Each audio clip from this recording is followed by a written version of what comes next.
Shalom, selamat pagi City Gate. Kita sadar betul bahwa kita ada di sini, masih berdiri di tempat ini. Dan untuk jemaat yang ada di rumah, kita masih ada pada hari ini karena kemurahan Tuhan, karena kasih dan penyertaan-Nya yang begitu besar untuk kita. Mari sama-sama pada hari ini kita mengingat kebaikan Tuhan dan kasih setia-Nya yang gak pernah habis untuk kita. Mari siapkan hati yang terbaik.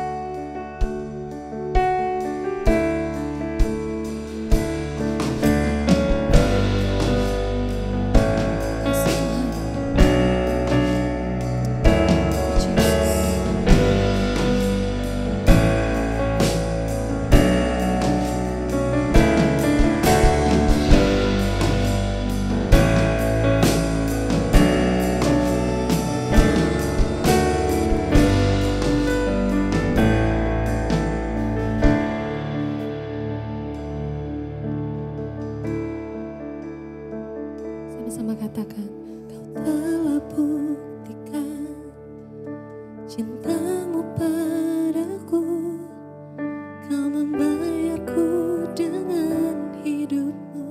Ku bersyukur yang ada padaku, semuanya milikmu. Ku persembahkan seluruh hidupku di mesbah. Telah buktikan cintamu padaku, Kau membayarku dengan hidupku. Ku bersyukur yang ada padaku, semuanya milikmu. Ku persembahkan seluruh hidupku di mesbah-Mu.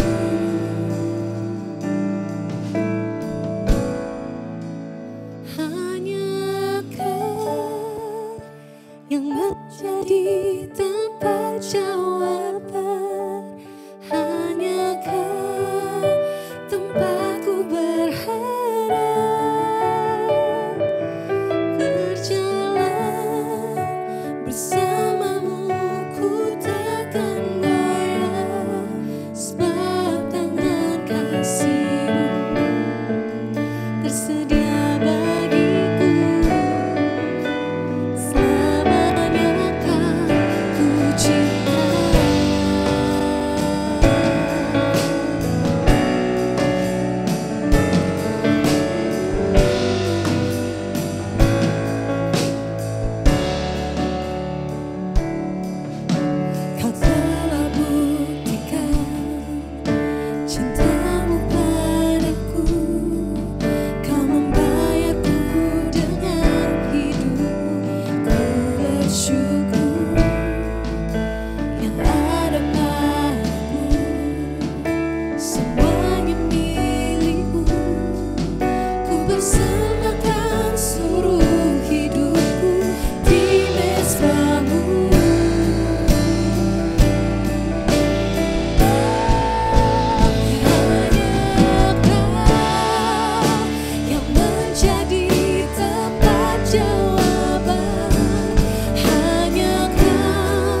di rencanamu, tak pernah ku sendiri.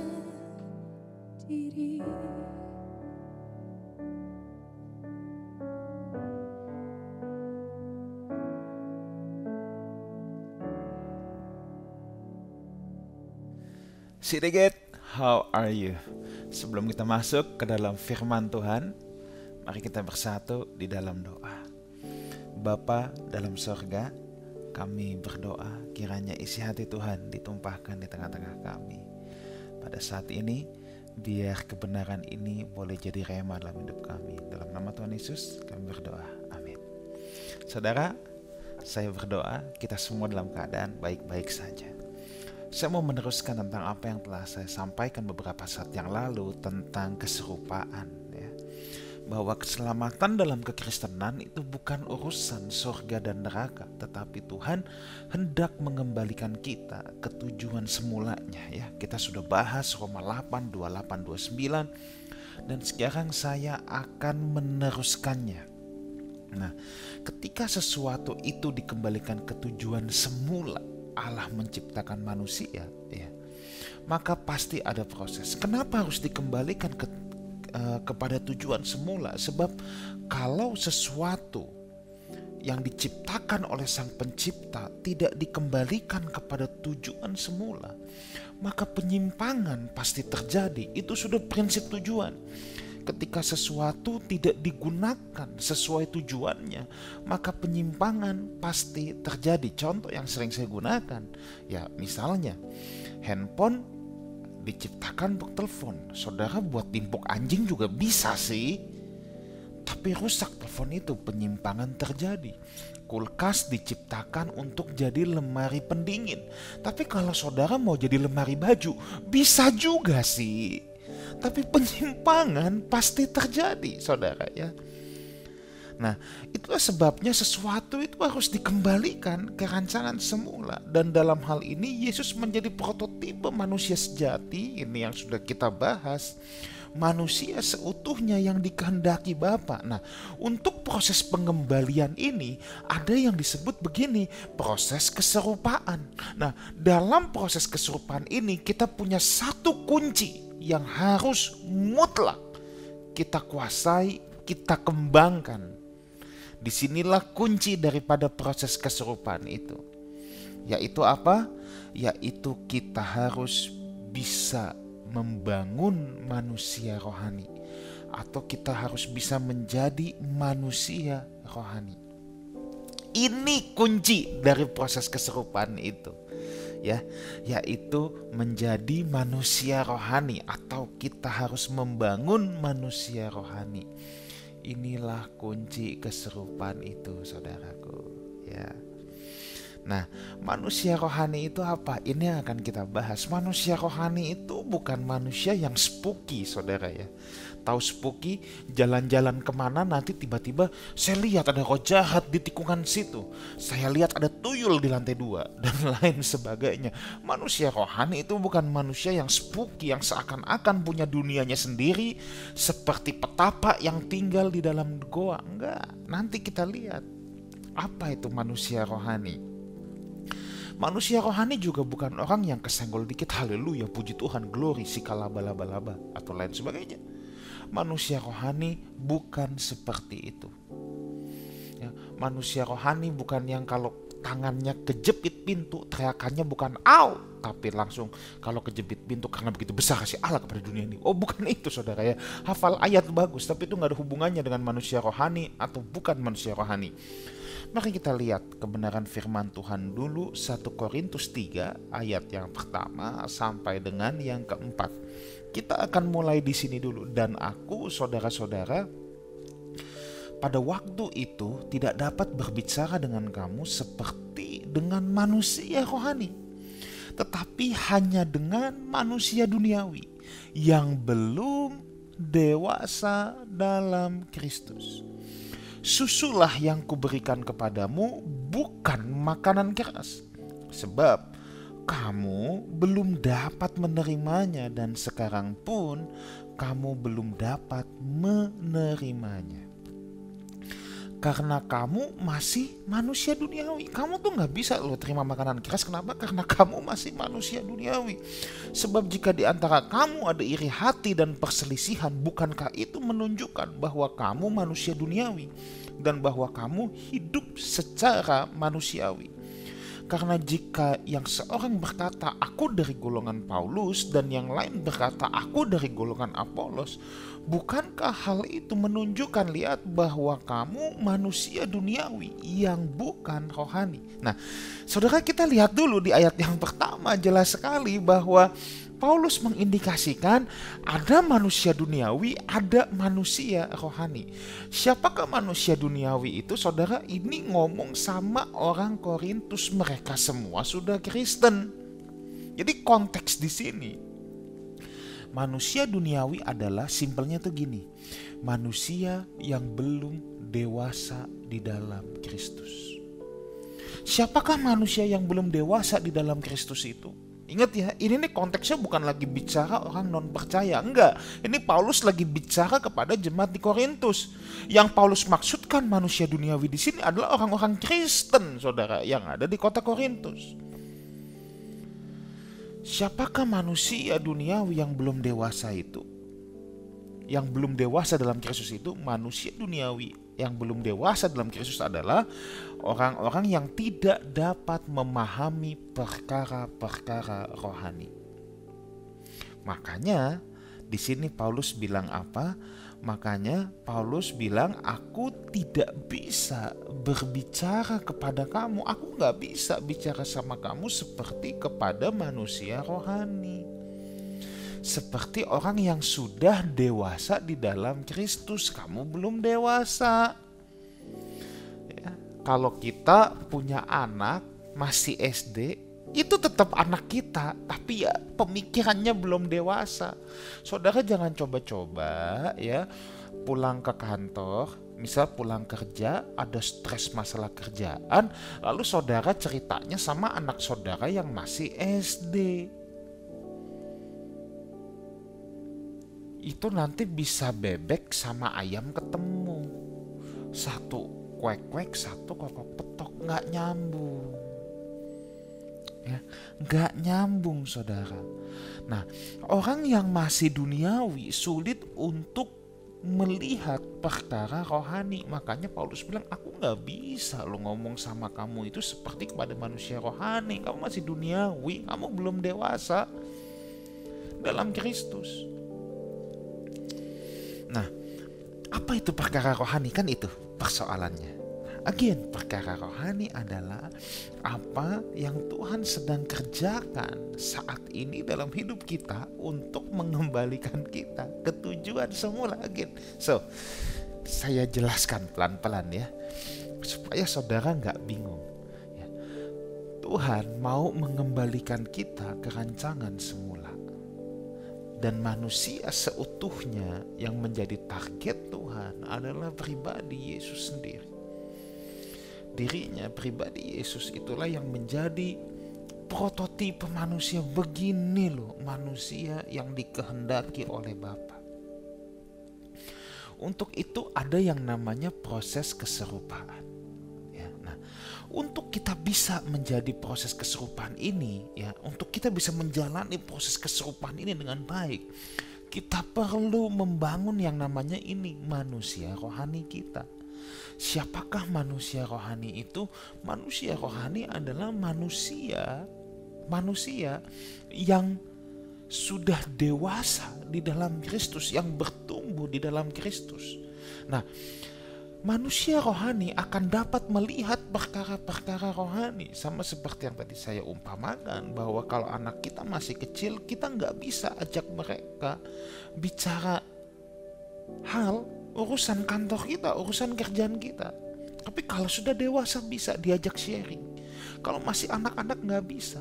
Nah, dalam kaitannya dengan manusia rohani dan manusia duniawi, sama. Paulus bilang, kamu masih duniawi, aku gak bisa ajak bicara kamu seperti kepada manusia rohani. Kamu gak ngerti. Kenapa? Sebab manusia duniawi belum bisa melihat perkara rohani. Manusia rohani bisa melihat perkara rohani. Apa itu perkara rohani? Perkara rohani adalah apa yang Tuhan sedang kerjakan dalam hidup kita untuk mengembalikan ketujuan semula. Nah, jadi ini nyambung sama khotbah yang beberapa saat yang lalu, saudara, bahwa Allah turut bekerja dalam semua, dalam segala sesuatu. Nah, jadi challenge kita di sini adalah apakah kita bisa mengerti perkara rohani itu? Carilah perkara yang di atas. Itu perkara rohani yang akan mengembalikan kita atau mempersiapkan kita pulang ke rumah Bapa. Jadi ingat, bukan soal penderitaannya, bukan soal kemakmurannya. Ketika kita menderita, kita harus menemukan perkara rohani di situ. Ketika kita dalam kemakmuran pun, kita harus menemukan perkara rohani di situ. Itu persoalannya. Misalnya kita lagi kesulitan banget keuangan, kita bisa melihat nggak perkara rohani dalam kesulitan itu? Atau kita sedang kelebihan uang, banyak uang, kita bisa nggak melihat perkara rohani di sana? Ini yang jadi persoalannya. Apakah kita bisa melihat apa yang Tuhan sedang kerjakan di balik kesulitan kita? Dan sebaliknya, apakah kita bisa melihat apa yang Tuhan sedang kerjakan di balik berkat-berkat yang Tuhan berikan begitu banyak dalam hidup kita? Nah, terhadap manusia duniawi, Paulus hanya bisa berikan susu. Tetapi kepada manusia rohani, di sini kata Paulus bilang, Paulus baru berikan makanan keras. Dan saya harus ingatkan lagi, makanan keras itu bukan teriakin dosa orang. Bertobat, hei penjina. Ya, dulu ada kan di satu kebaktian di mana pendetanya bisa teriakin dosa orang dari atas mimbar. Hei Bapak yang di situ, stop berzina. Ya, saya rasa itu cara yang kurang arif. Alkitab pun berkata tegur 4 mata, maksud ini ditegur depan orang banyak. Ya. Lalu kita bilang, oh kalau semacam itu keras. Enggak. Makanan keras itu bukan teriakin dosa orang. Bukan cuma sekedar, hey stop mencuri, stop berjudi. Ya, itu masih dosa-dosa moral, saudara. Bukan itu. Makanan keras adalah prinsip-prinsip kebenaran yang memindahkan pertimbangan kita dari si aku menjadi Tuhan. Kebenaran yang men-challenge pemikiran kita dari egosentris kepada teosentris. Kalau dulu diri sendiri menjadi pusat, sekarang Kristus yang menjadi pusat. Berapa banyak orang yang ketika dalam kesulitan dirinya yang dijadikan pusat. Makanya jatuhnya apa? Dia hanya bisa mengasihani diri, tapi tidak bisa melihat perkara rohani di situ. Sebaliknya, ketika dia dalam kelimpahan materi, ya, ketika dia dalam kelimpahan materi, banyak orang yang juga menjadi egosentris yang dipuaskan dirinya sendiri. Tapi dia tidak bisa berpikir teosentris, pertimbangannya belum. Dia tidak akan berpikir untuk apa ini Tuhan, enggak. Sebab yang dipikirkan, yang dipuaskan adalah dirinya sendiri. Nah, makanya makanan keras itu men-challenge pemikiran kita. Dari egosentris menjadi teosentris. Dari pusatnya si aku, jadi pusatnya Tuhan. Nah, makanya manusia duniawi dalam kesesakan atau kesenangan yang dipikirkan si aku. Kalau aku susah, aku jadi mengasihani diri.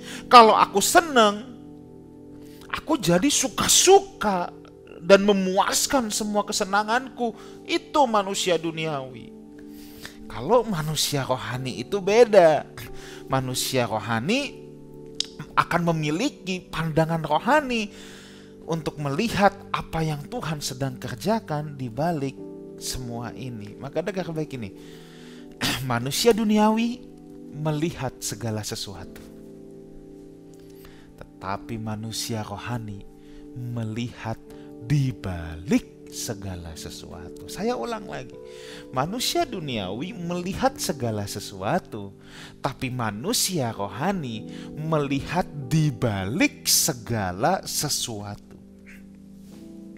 Ya, karena dia bisa melihat di balik segala sesuatu, maka penderitaan pun menjadi rohani. Kelimpahan pun menjadi rohani, ya. Semua jadi rohani. Kenapa? Sebab cara pandang kita berbeda.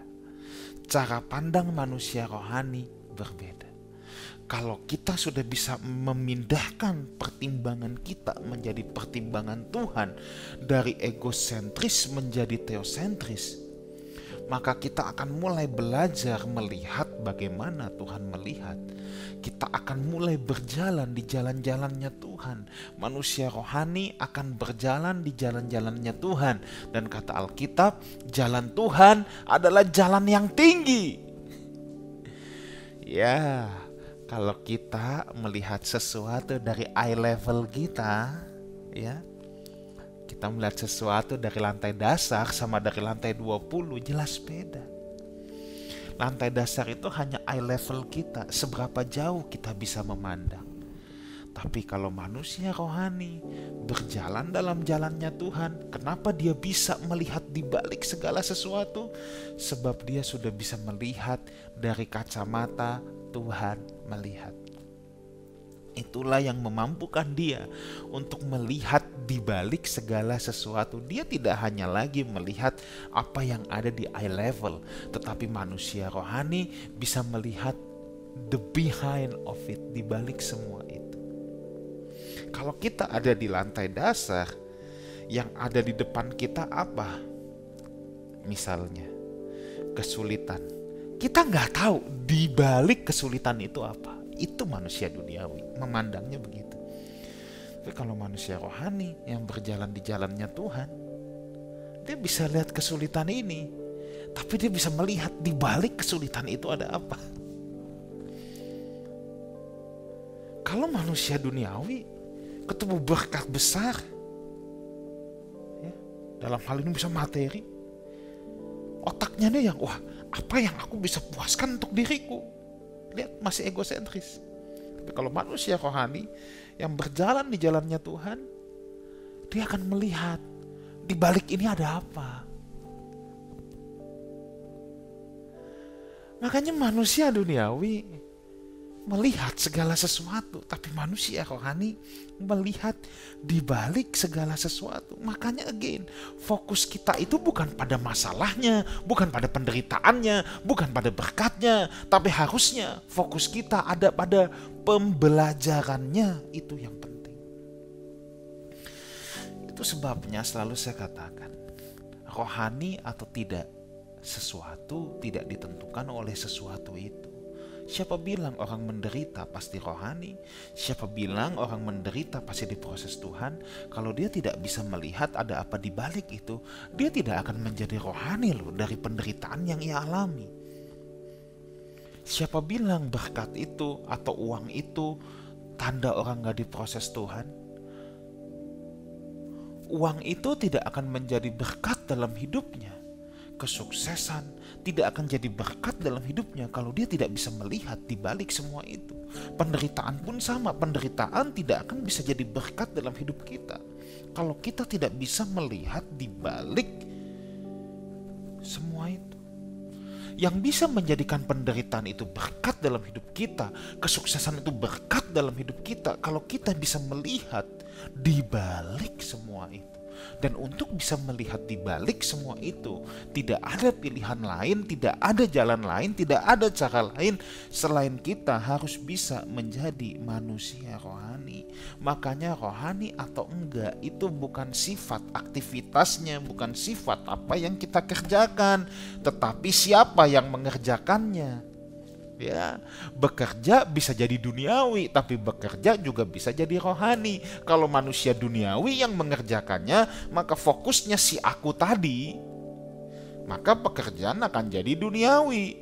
Tapi kalau pekerjaan yang melakukan adalah manusia rohani, di mana pertimbangannya adalah pertimbangan Tuhan, fokusnya bukan pada si aku, tetapi fokusnya sudah teosentris, fokusnya kepada Tuhan, maka pekerjaan itu akan menjadi sangat rohani.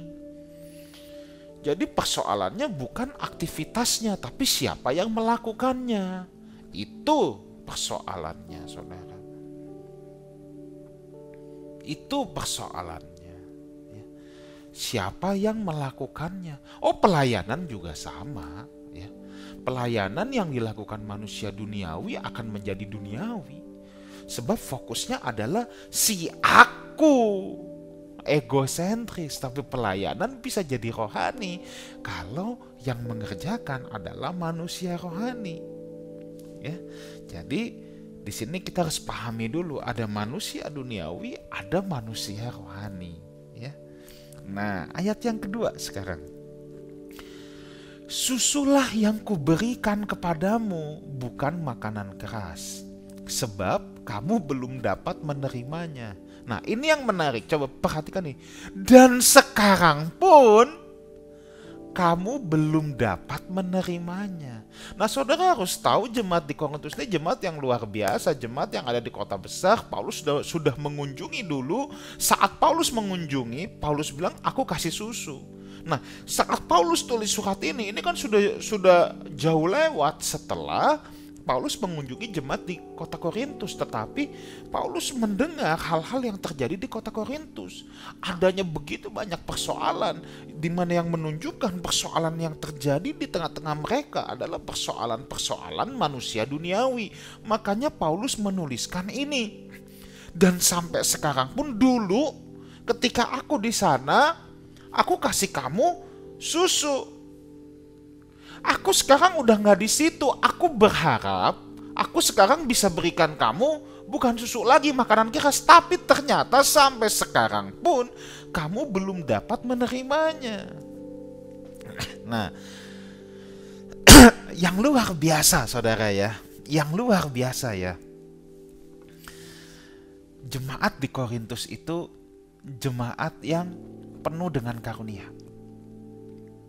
Karunia apapun mereka punya. Itu mengindikasikan apa? Mereka tidak bertumbuh. Dengan kata lain, Paulus mau bilang begini.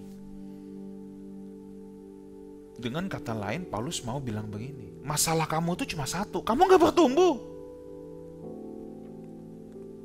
Karunia bisa didapatkan satu malam. Tapi manusia rohani itu bicara pertumbuhan. Karunia bisa instan, tapi bertumbuh jadi manusia rohani itu butuh yang namanya komitmen. Kolose 1 ayat 28 berkata demikian.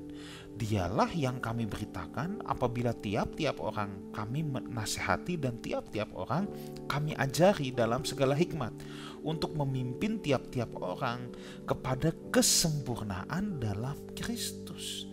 Kata kesempurnaan ini teleios juga dapat diterjemahkan sebagai kedewasaan penuh. Jadi memang inilah fokus kekristenan, kedewasaan penuh ini loh manusia rohani. Jadi seperti yang Paulus concern kepada jemaat di Korintus, kamu sudah percaya, kamu sudah Kristen, ya, kamu berkarunia. Masalah kamu cuma satu, kamu gak bertumbuh.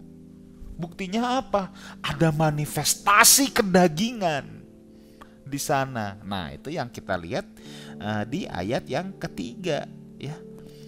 Ada manifestasi kedagingan. Apa manifestasi kedagingan itu? Oh, jika di antara kamu ada iri hati, perselisihan, bukankah itu menunjukkan bahwa kamu manusia duniawi, bukan manusia rohani? Dan kalau saudara baca terus, rupanya juga ada bergolongan-golongan di sana. Jadi karena kota Korintus ini kan kota pelabuhan, kota besar, banyak yang datang ke situ, saudara. Makanya ada aku golongan Apolos. Wah, Apolos ini pengajar yang luar biasa. Ini juara lomba debat di Areopagus. Ini mah orang pinter banget. Nah, sekarang orang-orang yang merasa murid Apolos, yang merasa, oh gua dong yang paling hebat. Ada golongan Petrus. Ya, jadi kalau saudara lihat di kota Korintus, sedikitnya itu ada 4 golongan. Golongan Apolos, golongan Petrus yang merasa ini nih murid Tuhan Yesus langsung. Paulus lu gak usah banyak ngomong. Zaman lu belum percaya, Petrus itu udah mendampingi Tuhan Yesus. Kan kira-kira gitu. Ada golongan Paulus, oh ini dong orang yang dipakai Tuhan luar biasa. yang memberitakan Injil kepada bangsa yang tidak bersunat. Ini paling hebat Paulus. Tapi juga ada golongan Kristus. Golongan Kristus ya.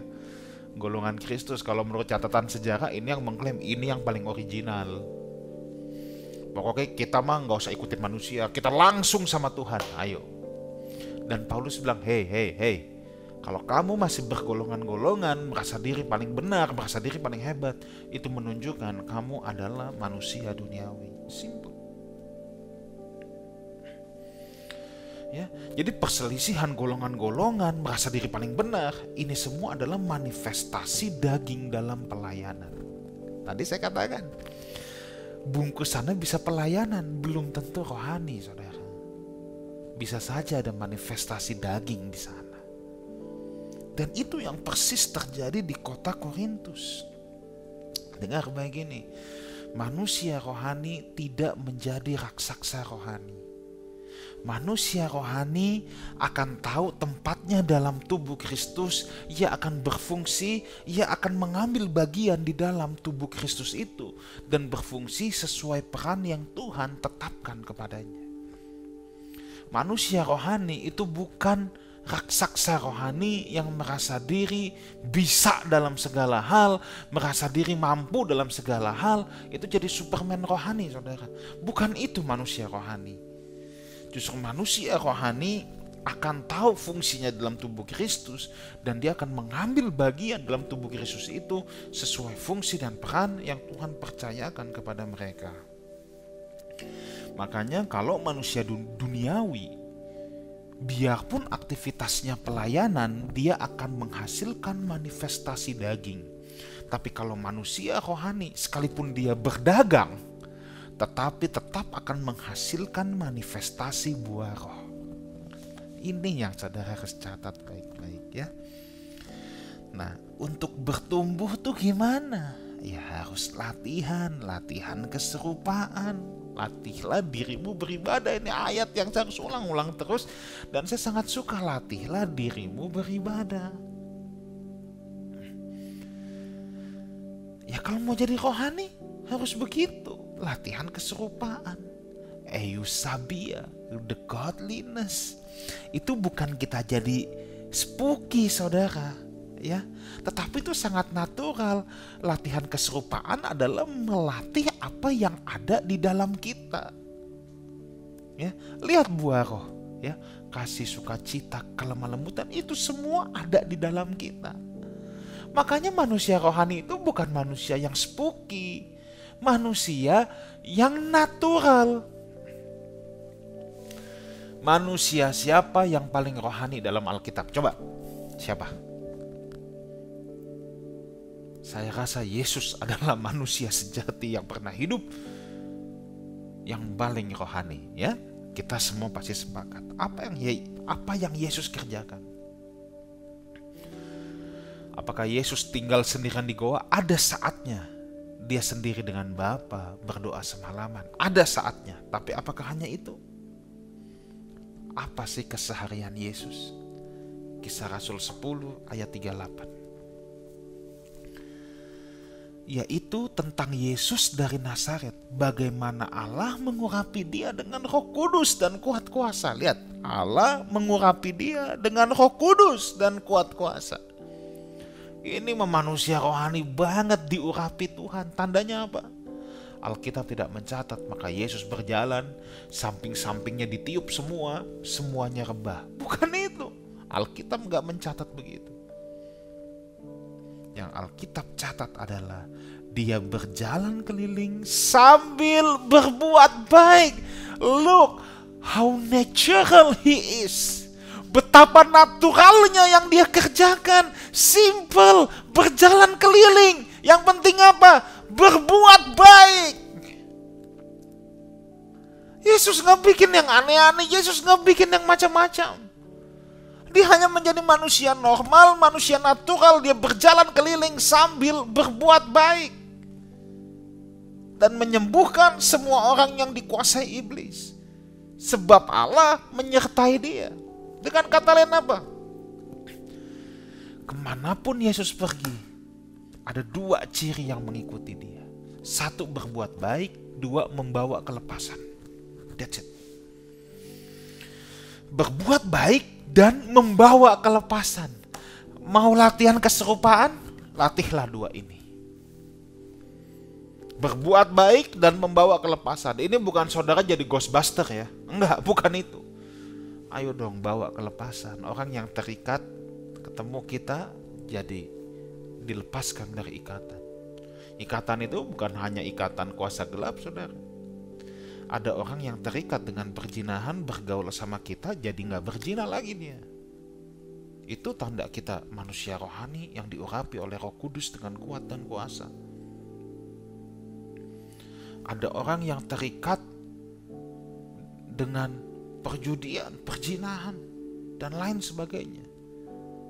Bergaul dengan kita, berinteraksi dengan kita, dia bisa tinggalkan itu. Itu namanya membawa kelepasan. Ada orang yang berbeban berat. Kalau ngobrol sama kita rasanya bisa jadi lega. Kenapa? Karena kita pembawa damai. Bukan orang lagi kesusahan malah diancem-ancem, malah diomel-omelin. Dia bilang, gua ngobrol sama lu bukan beban gua lepas jadi tambah berat. Ayo dong, kita berlatih berbuat baik dan membawa kelepasan. Itu latihan beribadah tuh itu. Nggak usah mikir yang macem-macem. Yesus nggak spooky, nggak. Natural saja. Berjalan keliling, berbuat baik dan membawa kelepasan. Karena manusia rohani melatih apa yang ada di dalam, maka manusia rohani tidak akan ditentukan dengan apa yang ada di luar. Manusia duniawi selalu bergantung dengan apa yang ada di luar. Tapi manusia rohani tidak bergantung dengan apa yang di luar. Sebab sukacitanya, damai sejahteranya tidak ditentukan dengan apa yang ada di luar. Makanya kalau kita lihat hidup Paulus, yang terjadi di luar itu bisa saja, bisa apa saja. Paulus sendiri berkata, aku tahu apa itu kelimpahan. Jadi kalau baru kelimpahan, kata Paulus, jangan norak deh, gue tuh juga tahu. Aku tahu apa itu penderitaan. Kalau hidupmu menderita, jangan sok kelihatan rohani depan aku juga tahu apa itu penderitaan. Hebat loh Paulus kan. Ada orang kelimpahan, sombong, Paulus bilang, udah jangan sombong, aku juga tahu apa itu kelimpahan. Ada orang yang menderita juga bisa sombong kan, merasa, wah ini loh, yang lagi diproses Tuhan, yang lagi diurapi Tuhan, udah jangan sombong, aku juga tahu apa itu penderitaan, kata Paulus. Aku tahu apa itu kelimpahan, aku tahu apa itu kekurangan. Artinya apa? Paulus sudah alami semua itu. Dan Paulus nggak jadikan persoalan mau kelimpahan, mau kekurangan, mau seneng, mau susah, itu nggak jadi persoalan. Kenapa? Sebab susah senang adalah hanyalah fenomena badani, itu hanya urusan manusia duniawi. Tetapi sekarang Paulus sedang berurusan dengan manusia rohani yang dilatih, yang ditumbuhkan adalah manusia rohani yang ada di dalam dia. Cepat saja bagaimana melatih keserupaan, ya, dimulai dari dalam. Melatih manusia rohani dimulai dari dalam. Dengan cara apa? 1. Perubahan cara berpikir. Maka pertobatan dalam kekristenan dimulai dengan perubahan cara berpikir. Memikirkan perkara di atas itu berarti memikirkan perkara yang bernilai kekal. Perkara di atas bukan berarti mikir mati masuk surga, mati masuk surga. Itu bukan, perkara di atas bukan itu doang. Perkara di atas artinya berbicara hal-hal yang bernilai kekal. Apa yang bernilai kekal? Karakter kita itu bernilai kekal. Warisan generasi itu bernilai kekal. Ada banyak hal yang bernilai kekal yang harus kita usahakan. Bukan sekedar mati masuk surga. Enggak.